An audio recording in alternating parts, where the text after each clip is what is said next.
Oh, if I was talking to the younger version of Bob McBride, I really would have convinced myself that my parents have a ton of experience and a ton of knowledge and have lived life and do a better job listening to my parents. I would tell myself over and over, ask for help. If you're feeling a certain way, if you have certain thoughts, whatever you think the consequences of asking for help might be, not asking for help is going to have worse consequences. I would tell the young Daryl, please don't be impulsive. Please make well thought out choices and decisions before you do things. I think I would tell my younger self that I was worth it, that I was good enough, that everything that felt so final wasn't, that things would pass, and that there is hope, and there are people like me. I'm not so unique. Don't base your own value as a person on other people's approval. Be okay being you. The one thing that I would say, David, is knowing that, you need to be able to trust others. You need to know that you're not alone. And no matter what problem you encounter, you can always overcome it. Find yourself some mentors and learn from them. Listen to your father. He's always right. I think I had a lot of fear of I'm going to embarrass myself or things like that. So I think kind of if you have confidence and go at things that are healthy and do it in a healthy way and have balance about that. Your parents are always right. They have the insight, they have the knowledge. Your parents are always right. They always choose what's best for you. And don't tell my parents that. Don't be so hard on yourself when you're like, I just don't understand why I feel this way, and I don't understand why I, can't do this, and why I can't be there and be all to everybody. What's going on right now is not as big of a deal as you think it is. I would say just kind of breathe it out. There's no such thing as perfection, and I think I used to strive for that and want that and be that perfect kid, because that's kind of the pressure I felt in my own personal life. And that it's more about being happier and being my best self versus trying to impress everyone around me. I wish somebody would have just said that you are worthy, that there is a light at the end of the tunnel, that you're not alone. Those are so important things to tell somebody when they're in those dark places. Slow down and enjoy life. That's what I would tell myself. Take it easy.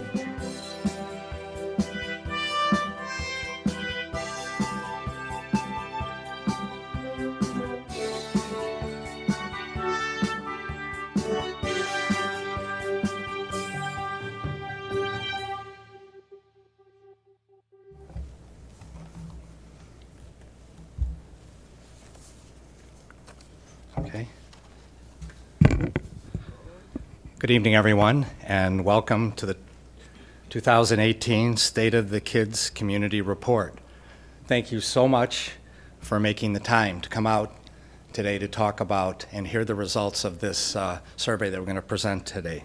My name is Bob Marshall, and I'm the police chief in the city of Naperville. We are pleased to be looking for ways to support our youth as a community. We're here because we care. We care about the youth in this community. And for the past 12 to 18 months, community leaders have gathered and discussed the impact of stress on our young people today. Our goal was to seek to understand, asking valuable and important questions such as, what are the factors causing stress? What are some of the root causes? What are the coping mechanisms? Life, as we all know it, is much more complex today. Society has changed with the use of the internet, with social media. What are the coping mechanisms? How can we identify the triggers which lead to stress? How can we support our youth in this community by helping them make decisions, healthy choices? What is a support network we have in this community? From the community leaders, how can we help parents? How can we take advantage of the many community resources we have to help the kids, to help our parents? How can we empower them? These are all questions we asked. And then we came to the key decision point. And that key decision point was, how about asking the youth? Not only asking them, but listening, active listening to our youth. What is causing some of the stresses in their lives and how they are dealing with some of these stresses? So we talked about a survey instrument. And we understand that the last time we surveyed our youth was about 10 years ago from Naperville United Way. So as we all know, in the past decade, there's been tremendous changes in society. Like I already mentioned, the use of the internet and social media. So we look to an organization that has been a champion for youth in our community, and that is Kids Matter and Ida Lynn. And Kids Matter and Ida Lynn Wenholt stepped up and said, we'll do the survey. And they worked with both school districts to get that survey sent out to 7th and 10th graders in both District 203 and District 204. So tonight, you will hear and see a presentation with the results of those surveyed. And again, these were our young people in our community from both school districts. One of the big supporters of this report has been our mayor, Steve Cherico. So I'd like to introduce him at this time to say a few words. Mayor?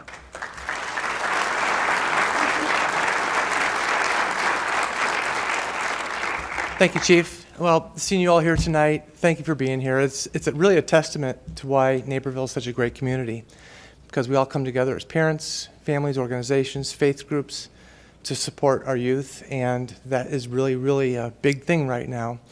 We are learning so much as we listen, and we hear some of the stressors that are in their lives, but I don't want to give away the punchline, but I will tell you that there is no single answer. When you leave tonight, you're not going to walk out of here saying, oh, that was easy, because it's not. It's not easy. It does take a village. We've learned that. We know that. It's going to continue to take a village. It's going to take a lot of work on all of our parts, but I know that we're up to the task. I would be remiss if I did not mention that this sort of idea of the State of the Kids came up on the dais from Councilwoman Obarski, who's back here this evening. Thank you, Councilwoman, for the genesis of this idea. How about a round of applause?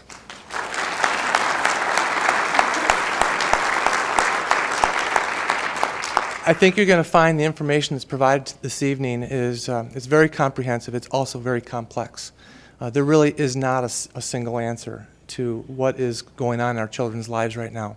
But this is going to give us a look through their eyes of some of the things that they're feeling. And I think that we're going to see that as we are able to continue to collect this data through further surveys and start to measure it, that we will be able to start to apply resources as we can to start to help them to grow up to be healthy and mature adults and productive. So thank you all for being here. I think it's wonderful to see the support. And with that, Chief. Thank you, Mayor. Thank you, Mayor. And next I'd like to introduce both superintendents from School District 203 and 204, Superintendent Karen Sullivan and Superintendent Dan Bridges, for a few remarks. They have both been tremendous in helping us get this survey into the schools, along with the teachers and the staff. Again, this was a collaborative process, and again, I'm pleased to introduce both superintendents at this time. Thank you, Chief. I'll lower that a little bit for me. You can raise it for you. Okay. So as educators, both Dan and I know that our students can't do well academically if they're struggling emotionally. So we're really fortunate to be in a community that has so many organizations here to support our children and our families, and you saw that if you were outside taking a look. I'm not going to try to name them all. I'll leave that to you, Adeline, if you want to do that. But I do want to thank all the members of the collaborative youth team that has been meeting for being here tonight. And we want to thank the parents who are here tonight. We are so fortunate to live in a community where our parents are so engaged and want to know what they can do to help their children. So we look forward to hearing the state of the kids along with you tonight.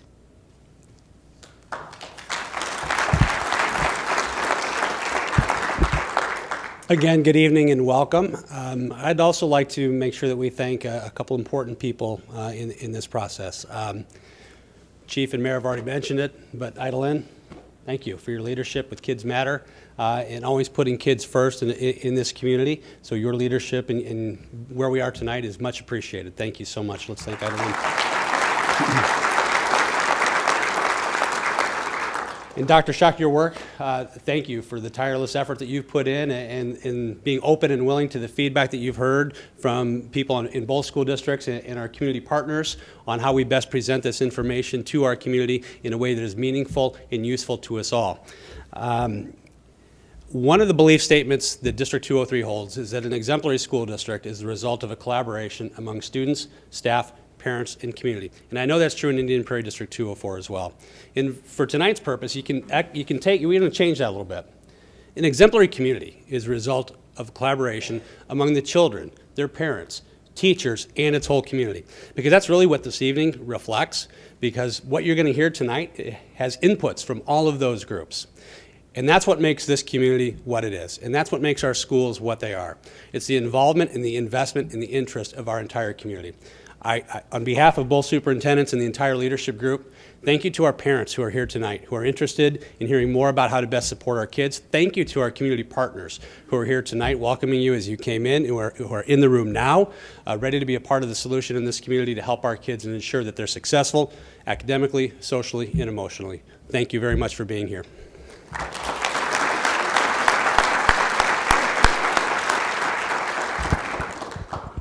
Idalyn, could you join me, please? I think everybody here probably knows, and maybe some of you don't know, that Idalyn has announced her retirement from Kids Matter. And I don't know, I just kind of feel sorry for the person who's going to take your spot. You know, Idalyn has been tremendous in this community about putting kids first, as well as the organization Parents Matter too. Again, like I mentioned earlier, when we were looking for, okay, what's the best organization to get the information from the kids about stress? It was Idalyn and the group from Kids Matter who stepped up and said, you know, we'll do this survey, we'll make this happen. She's a lady who has made quite a few things happen in this community for the benefit of our youth. And it's a pleasure for me to introduce her at this time, who's going to go ahead and explain the process and how we're going to roll out this very important data this evening. Idalyn?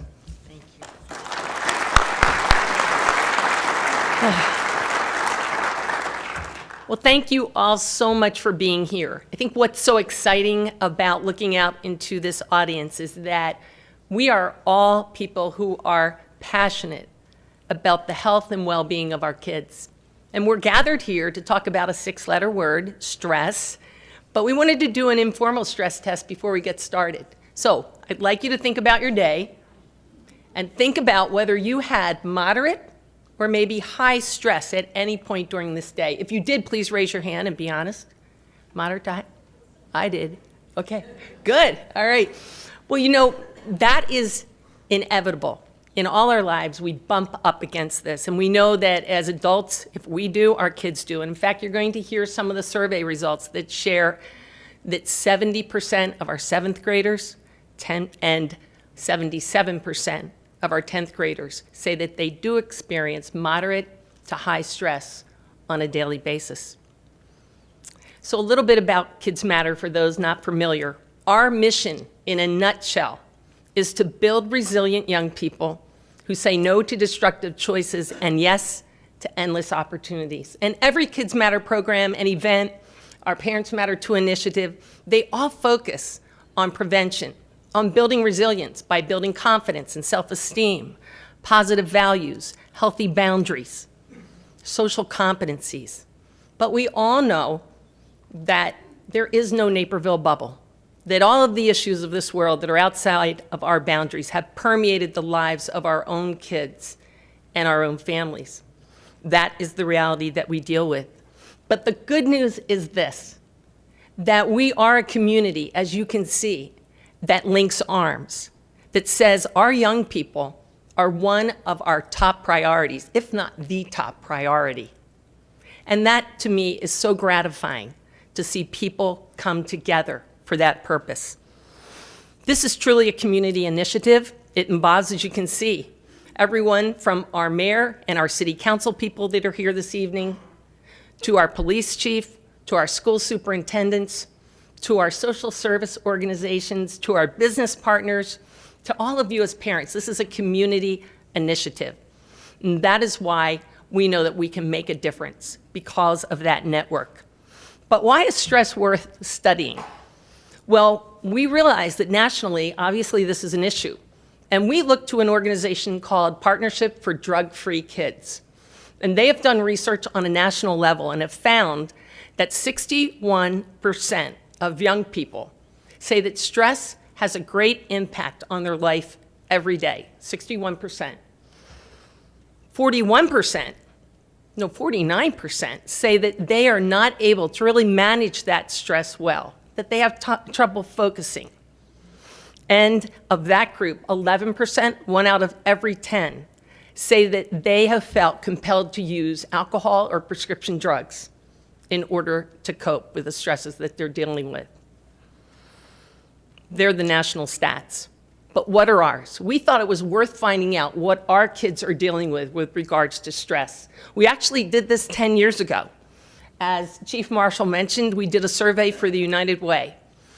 And we found through that survey that there were 3 key stressors impacting the lives of our middle school students and our high school students. Those 3 stressors were, number 1, competition.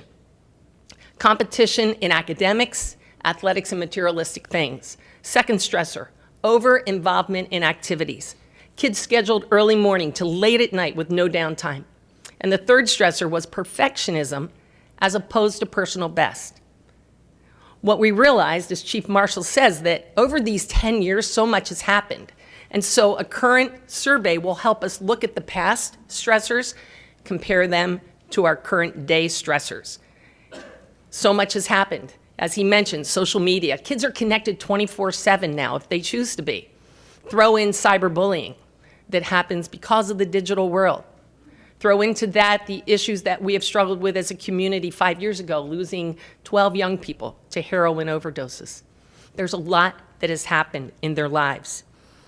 And so our goal tonight is truly to present to you these results, but then that is just the beginning, because we will work hard to create resources to wrap around these sources of stress that are identified. To share with you the survey results, we have an outstanding individual, Dr. Patricia Schatz. She has put in countless hours to this project. Patricia is an associate professor at North Central College. She got her doctorate in developmental psychology from the University of Notre Dame. Any Notre Dame fans?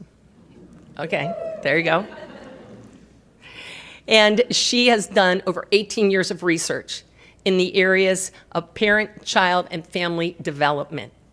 She also lives in Naperville and has 2 young girls who are here this evening to cheer on their mom with her husband. One is attending 2nd grade in a District 203 school. So would you please give Dr. Patricia Schatz a warm welcome.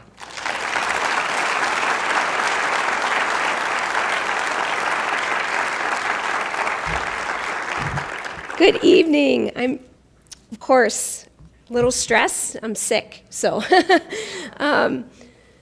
First of all, before I begin, I just want to thank Ida Lynn again for this collaboration. She has been an absolute wonderful partner through this project.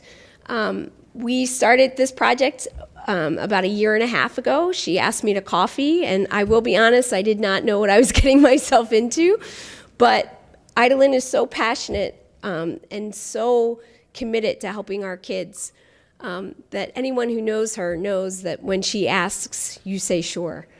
So it has been an absolute joy to work with her and to get to know her. As Ida Lynn said, I am Patricia Schatz. I am an associate professor at North Central, and my doctorate is in developmental psychology. I have spent many years studying parents and children and the impact of families' relationships on kids. I also want to give a shout out to my undergraduate student, Abina, who is actually also sick. She's unable to be with us tonight.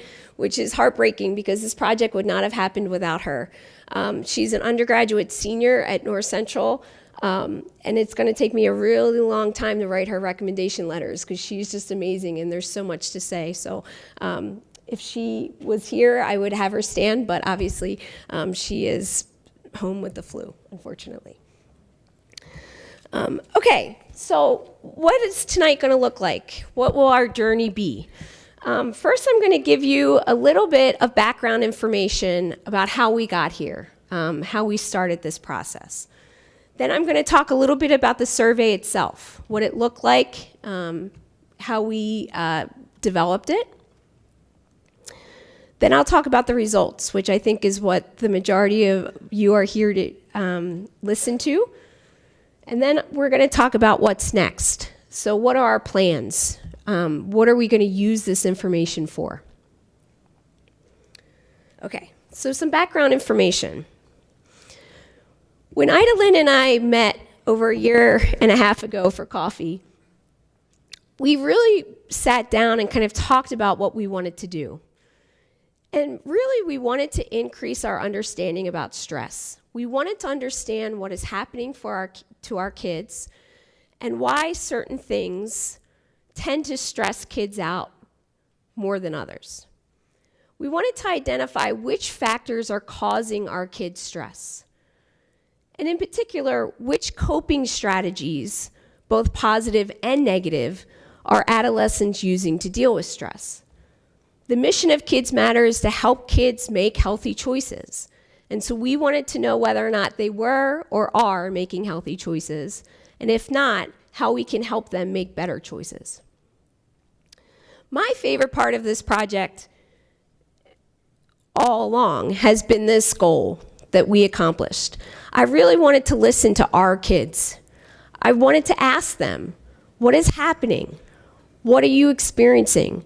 What can we do to help? And that has been an awesome goal that we have accomplished with this survey. So how do we end up here? First thing we did was we developed multiple community partnerships. We formed a group. We had a psychotherapist from Naperville who works particularly with kids and adolescents in our communities. We had parents. We had Chief Marshall. We had individuals who really just wanted to come together and figure out ways to ask the right questions.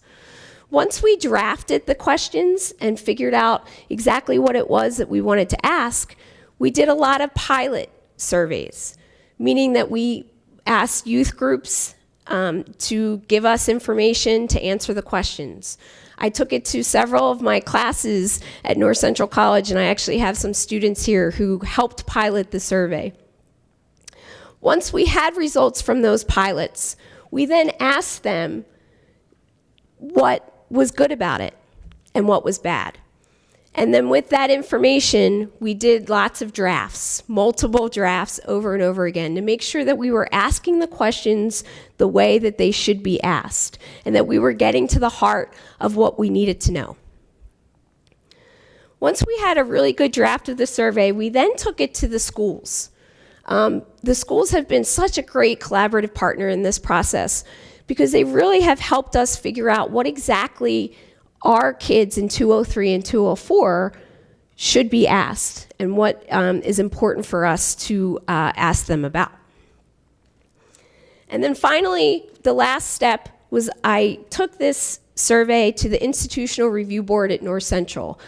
This, for us researchers, is a way to make sure that we are doing everything okay, right? So that we're being ethical about things, that everything is valid, and that for the most part, our survey is reliable research standards.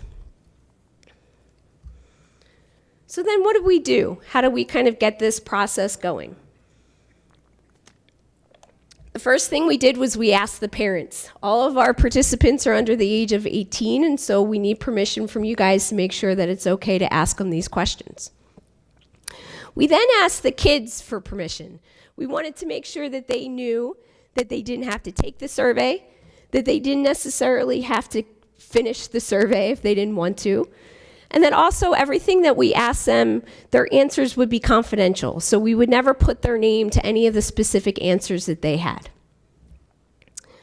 Then our third step was to give the teachers a script. So when they were implementing the survey, all of the kids heard the same thing, right? We wanted to kind of reduce the variability that they heard. So the students, the teachers write a script to each of the classrooms. Okay, who took the survey? The survey was implemented to all 7th and 10th graders in Naperville 203 and 204 school districts. It's approximately around 7,000 kids, and our rate of response was around 66%. We had about 4,800 kids who answered the survey originally, but we ended up having to take some of them out simply because some of them decided to stop taking the survey, and then some of them were just being a little sassy. We had one 7th grader who told us that his gender was a walrus, and so we took that out knowing that it most likely was not an honest answer. In terms of our ethnicity and race breakdown, this is pretty consistent with that of the school districts. We had about 50% of our kids who identified as Caucasian, 20% Asian, 15% Hispanic, and 6.4% Black and African American. Okay, what did we ask? What did we want to know? Our first research question was, what factors cause our children stress? Generally, what is bothering you? Our second one was, what are daily stressors?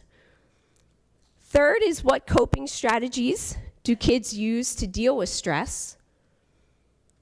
And the fourth is, how can we help our kids prevent and better manage stress?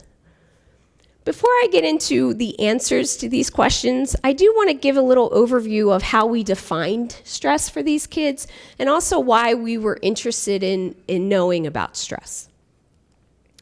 So we define stress as this: mental or emotional worry caused by problems in your life, school, or work. As we all demonstrated, we all experience stress, right? The majority of you guys raised your hand when Ida Lynn asked. And so what we know about stress is that stress is a people thing. It's not a kid thing, right? It's an inevitable dynamic of everyday life. We also know that stress is relative, that we all individually deal with stress in a different way. A couple weeks ago, my husband and I experienced the nightmare of a frozen pipe in our basement, our neighbor's townhome basement, actually. And it caused a waterfall in our basement. It was pretty awful. But as I was standing there, catching water truly from the waterfall of my ceiling, I looked over and I saw both of my kids. My 5-year-old, if you know her, she's here, she didn't really care. She actually managed to be really sassy with the firemen who were walking through our house at the time. She was really not bothered by this stressful event that was occurring. My 7-year-old, however, was stressed. She was having an emotional reaction to it. She was worried that we would have to move because of the flood. All of these things were going through her mind, and she was really kind of reacting to it. And honestly, I looked over, and as I'm catching water, I thought to myself, wow, right? Look at how these kids in the same environment are handling this stressful event differently, right? Stress is relative. We can have one kid who's taking one AP class who's super stressed out. You can have another kid who's taking 4 and it's not really affecting them, right? So we know that it's something that we all individually experience. But when does stress matter? Stress can become chronic. And when it's something that continuously overloads us and overwhelms us, it causes us to kind of hit the exhaustion phase. We all have different reactions to stress. We have emotional, cognitive, and physical reactions. But a lot of times when we have multidimensional levels of stress and we have multiple things occurring at once, and it's constant, then it becomes problematic.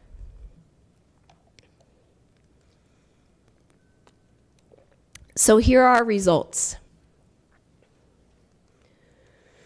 Before I begin, I just wanted to give you a taste of what the current levels of stress were when we had the kids conduct this survey. As you can see, most of our 7th graders, the y-axis here is percentage. So about 40% of our 7th graders were rating their current level of stress as low. But our 10th graders were more at a moderate level. This was given in October of last year, so there was nothing really kind of majorly stressful at that time, finals and things like that. But as you can see, it was something that was kind of shifting as time went on. Okay, so research question 1. What factors cause our children stress? We asked our kids to rank these 7 categories of stressors. These are in no particular order, but things like personal pressure, society, home life, competition, school, peers, and personal health. The top 3 categories of general stress were school, competition, and peers. I'm going to talk about each of the contributing factors within these categories, but I will say before I even start is that we're not surprised, right? If you were to ask me, I'm looking out at the crowd and I'm seeing a lot of people that I work with, so don't hold this against me, but if you were to ask me what stresses me out, I would say work, right? Sorry, guys. And if you think about it, school is our kids' jobs, right? They go every day, they're experiencing it. So when it comes to the first category of school, we weren't really surprised. We're no way downplaying it, but we were definitely not shocked to see that. So then we asked the kids to rank different factors that contribute to their stress within the categories. So for 7th graders, we asked them to rank things that cause them low to no stress, moderate stress, and high stress. For 7th graders, too much homework was the top contributing factor of stress about school. Getting good grades was the second, and being overscheduled was third. I know it's really hard to see these numbers, but you might note that parent pressure is a close fourth for our 7th graders. I also want to point out that coaches and teachers actually cause our kids no to low stress, and this will be important when we talk about coping skills later on. For 10th graders, it was a little different. Too much homework, yes. Getting good grades, yes. But personal pressure was really kind of getting to them in terms of contributing to their stress about school. We'll talk a little bit about this later on when we talk about daily stressors, but what seems to be happening is that kids are putting a lot of pressure on themselves to do well, to succeed. And because of that, they're contributing high stress about school to that. So the second category, general category of stressors, competition. Again, we weren't really surprised. 10 years ago, we did a similar survey, and 10 years ago, they said competition. So for this category to be the second general factor, we weren't really shocked, but I will say that within the categories of competition, we were a bit surprised by some of the answers. For 7th graders, the factors contributing high stress for competition were competition within athletics, competition within academics, and then competition within extracurricular activities. So anything not sport related. Clubs, Girl Scouts, I guess, I don't know. It was the first thing that popped in my head. I guess selling cookies could be very stressful. We're in the middle of that right now, and I will say that it is. So for competition, that was our 7th graders. For 10th graders, competition within academics became the first contributing factor to high stress. Within academics was second, and then extracurricular activities, so competition with extracurricular activities and with peers were tied for third for our 10th graders.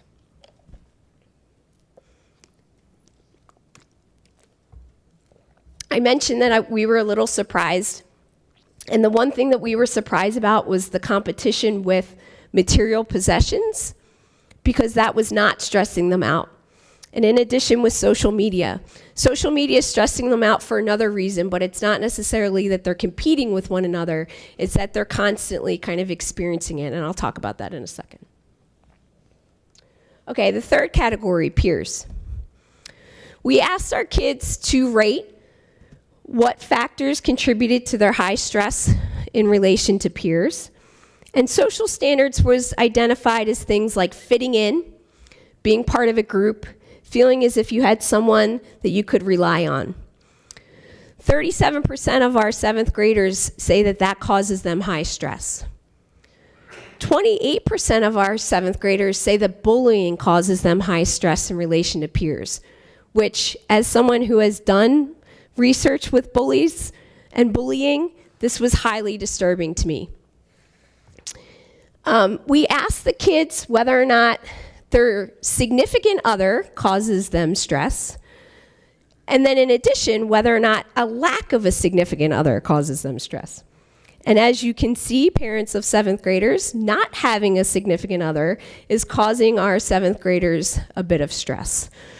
Social media was a close fourth, and we think what's happening there is that bullying is related to those, right? Cyberbullying is something on social media that's happening a lot. And several of our kids also noted that going online and feeling as if everyone else has a significant other or has a friend and things like that is causing them stress in relation to those dynamics. For 10th graders, it switched in terms of social standards is still causing them high stress, but a lack of a significant other is the second leading factor contributing to high stress in relation to peers. And then bullying was a third. Again, social media was a close fourth. And again, we think that they are obviously related in terms of what's happening with our kids and with their peers. Okay. So then we moved on and we asked them, what are your daily stressors? What on a day-to-day basis are you stressed out about? We asked them what their average level of daily stress is and what the causes of their daily stress are. The average level of daily stress for our 7th graders and 10th graders shifted a bit in terms of age. About 48% of our 7th graders say that they're experiencing moderate levels of daily stress, whereas about 38% of our 10th graders said they're experiencing high levels of daily stress. So we were a bit concerned by that, right? And we wanted to know what are the main causes of this daily stress. Top 3 reasons: pressure from parents, pressure from self, and conflict with parents. I did some statistical analyses on these, and I basically figured out a correlation or found a correlation between an increase in the pressure from parents and self with an increase with conflict with parents. So this is not a causation, but this is a relationship. This is indicating that the more pressure from both the parents and the self is most likely related to an increase in conflict with their parents. What's happening? What's happening with this pressure from both parents and kids? We had a speaker in 203 not too long ago, Dr. Jonathan Singer from Loyola University, and he said something that really stuck with me. He said, want the best for your child, not for your child to be the best.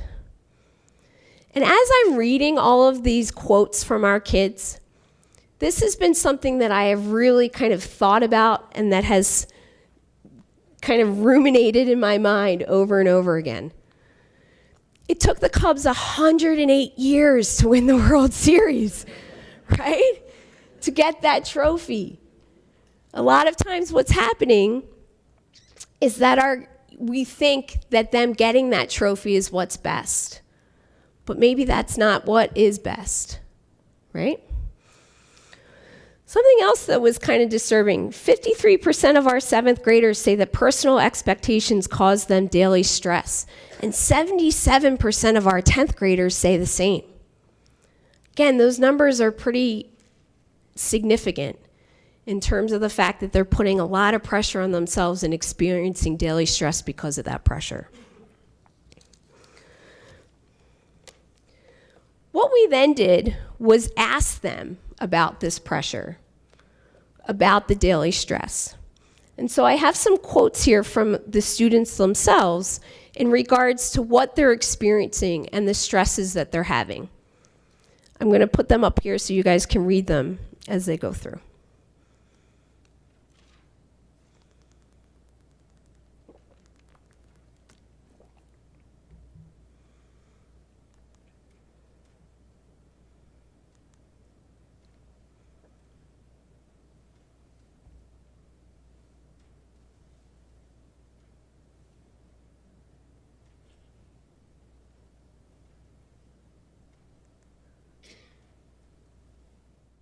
So as you can see, the quotes are reflecting the statistics, right? These kids are experiencing a lot of stress based on homework, clubs, parent expectations, and this is what they're claiming to be causing them daily stress.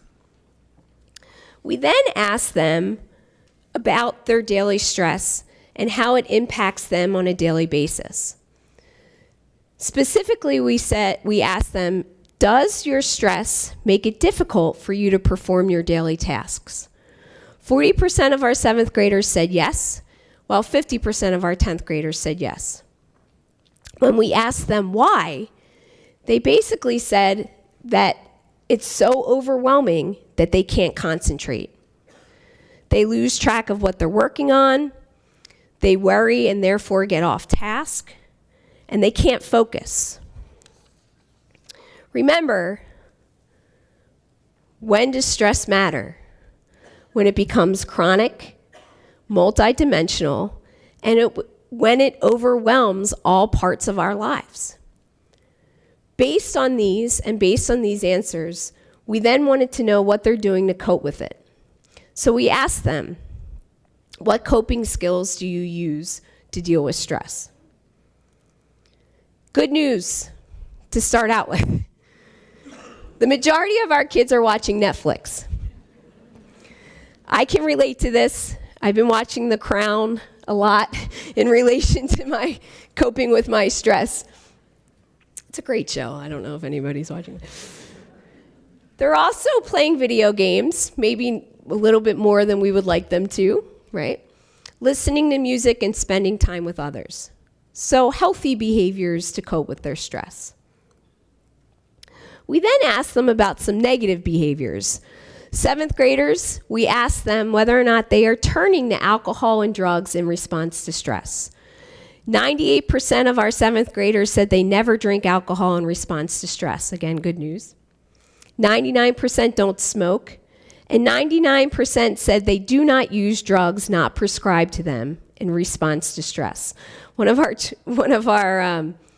7th graders, when we said, do you use drugs, he or she wrote, no, ... I'm 12. So that was kind of the dynamic that we got. I thought, good answer. For our 10th graders, it was a little different.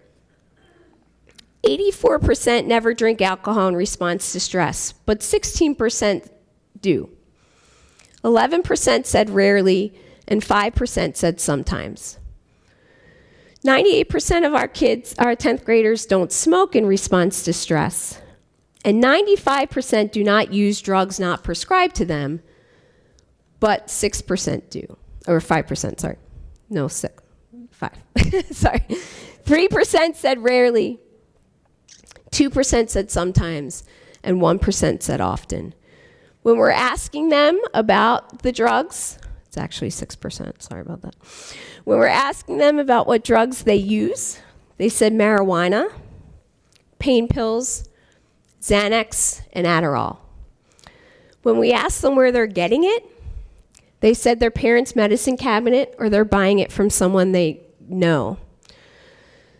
These statistics or these answers are pretty consistent with statistics from the National Drug Associations that say that chronic users usually, unfortunately, start like this, getting drugs from their parents or from people that they know. So this is consistent with those numbers. Then we ask them whether or not they seek help with stress. Over 50% of our 7th and 10th graders claim they rarely or never talk to someone about their stress. I didn't like this number. It's not high, it's a little too high for me. However, when we did, those who do say they talk to someone about their stress, our 7th graders are saying their parents. And our 10th graders are talking to their friends. So if they are talking to people, they're talking to good people. In addition, remember when I said that their coaches and teachers are not causing them stress? They're actually seeking out coaches and teachers to talk to them about stress. So that is positive, and that is something that we were excited to see.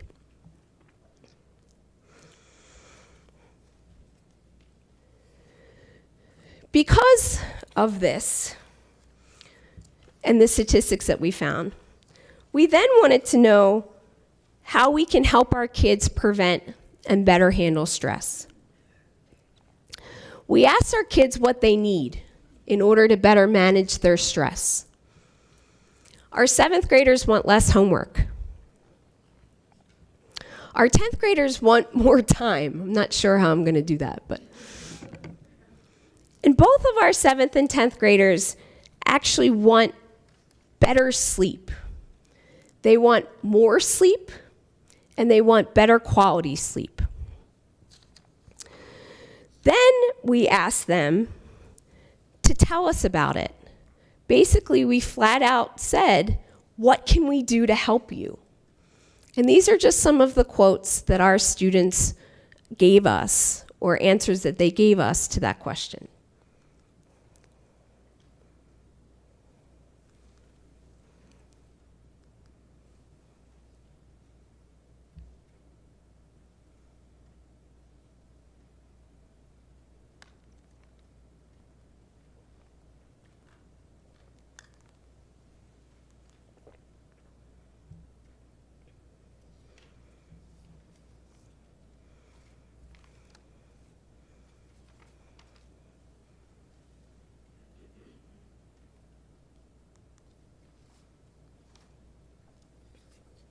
I thought this was one of the most telling comments that we got from our kids, and actually something that I like to hear, right? We're starting the conversation, and so I was really kind of excited to hear what they had to say, and also think about the fact that this dynamic, these community partnerships, are one of the ways that we are going to work with them and talk with them to figure out ways to help our kids. So before we talk about what's next, I do want to just kind of overview what we learned. Number one thing we learned is that the top 3 general stressors for our kids are school, competition, and peers.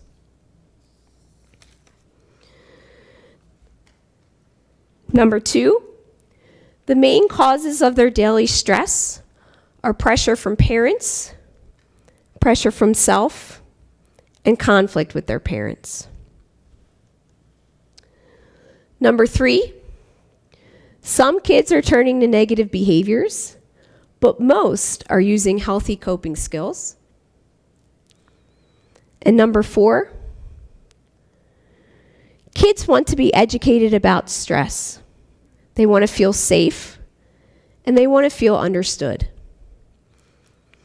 So with that, I'm going to turn it back to Ida Lynn, who's going to talk a little bit about what's next, initiatives that we have underway, in addition to initiatives that we plan to implement now that we have these results of the survey. So thank you.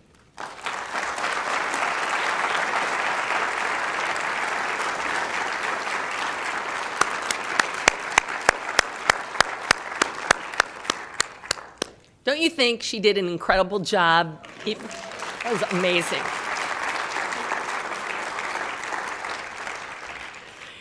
So where do we go from here? Where does this study lead us? What are the next steps? Well, the good news is this is just the beginning. Just the beginning for Kids Matter, our collaborative youth team partners, our business partners who offer a variety of clinical services. And I just want to thank those partners that were out there today to greet all of you. There were a number. I do have a list here somewhere, and I would love for them to be acknowledged. These are the organizations that were represented. 360 Youth Services, the Alive Center, Artful Impact, I Support Community, Linden Oaks Hospital in Edward, Little Friends, Loaves and Fishes, NAMI of DuPage, Nick's Network of Hope, Robert Crown for Health Education, SamariCare, the Education Center, the Boy Scouts, Children's Museum, YMCA of Naperville, the YWCA as well, Naperville Park District, Indian Prairie School District 204, Naperville Community School District 203, North Central College, and our faith community liaisons, and of course the City of Naperville, the Naperville Police Department, and the Naperville Public Library. We also had the Community Alliance for Prevention with us and Rosecrans. Let's give them a round of applause.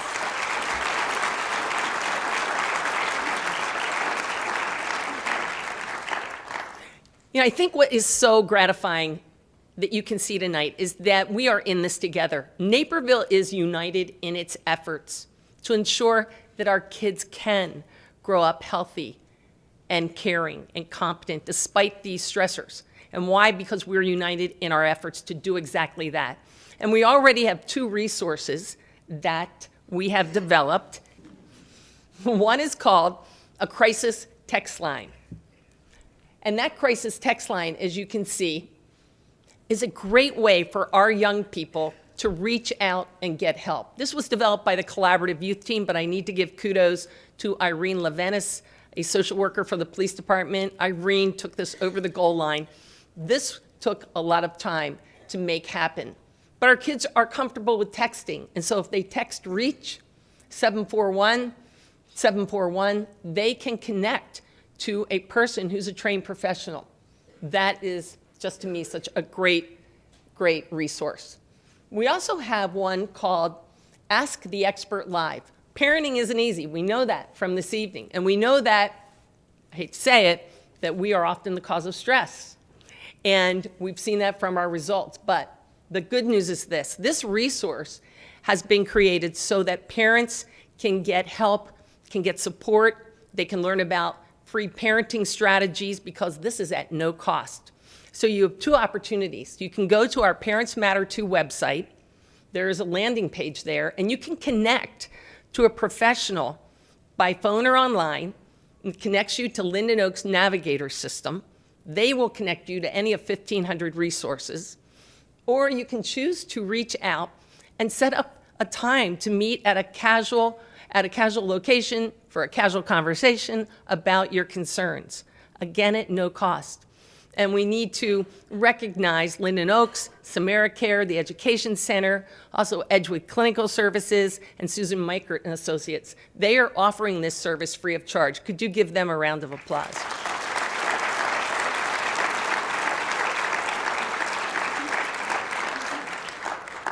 We also have a few other resources that we are now working on. One is a workshop that will incorporate all of the research you saw tonight. We want to compare the 7th grade stressors with the 10th grade stressors.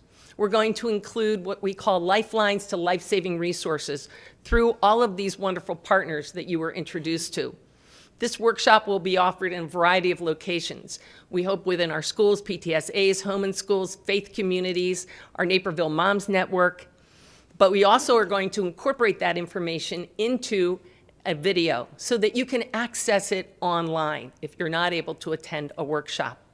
We also are going to create a practical toolkit of stress-less tips that you can, within your own family, start to use. Hopefully you picked up the flyer that listed some of those tips. I just want to share one. These tips are meant to be fun. They're meant to lower family stress. And here's one I want us all to try. This is offered by Samara Care Counseling. Use breathing to help you manage feelings and shift the mind-body state. Try Darth Vader breathing. Breathing in through the nose normally and out through the nose with a rushing sound like Darth Vader. Or try bunny breathing. 3 quick sniffs in the nose and 1 long exhale out the nose. I was going to have you all try that together, but I thought that might be a little difficult. But we are here to serve you. This community is here to serve you. And we are that village that our mayor referred to. All of you. This represents a microcosm of Naperville. And so we hope that tonight you have been able to learn more about the stressors that our kids are experiencing. But also we hope that most of all you've learned that there are resources to help our young people deal with those stressors in positive ways through developing coping mechanisms that will help them build resilience. Because we know that our goal is to help our kids not merely survive, but to truly thrive. Thank you so much for being here tonight, and please greet some of our CYT partners on your way out and take advantage of their resources. Thank you.